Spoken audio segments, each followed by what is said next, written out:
बिहार राज्य पथ परिवहन के लहरियासराय बस स्टैंड में बस लगाने को लेकर मारपीट का मामला सामने आया है, जिसको लेकर एक प्राथमिकी दर्ज कराई गई है। यहीं से दरभंगा रीजन से गाड़ी चलती है। पूर्व में मेरा पैसा उसा सब यहीं जमा होता था, लॉकशीट भी यहीं से कटता था दरभंगा से। बीच में गाड़ियां बंद हो गई थी एग्रीमेंट रिन्यूअल के कारण। एग्रीमेंट रिन्यूअल हुआ और इसका लॉकशीट जो है पटना से कटने लगा। ठीक है, तो उनके द्वारा 2-3 दिन पहले उनके एक स्टाफ हैं, तो मुझे फ़ोन करके बताएं कि लेकिन वो दरभंगा में ही बैठते हैं। कहाँ कहाँ शिकायत की है इसका?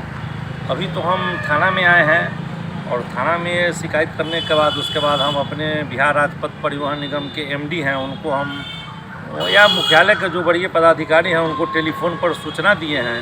और यहाँ से मिलने के बाद हम फिर वहाँ जा कर के मुख्यालय में अपने हमारे जो एमडी हैं उनसे हम लिखित सूचना देंगे और इसका शिकायत करेंगे। क्या नाम हुआ? मेरा नाम सतीश कुमार, हम मुजफ्फरपुर के रहने वाले हैं। मुजफ्फरपुर से भी मेरी गाड़ियाँ चलती हैं।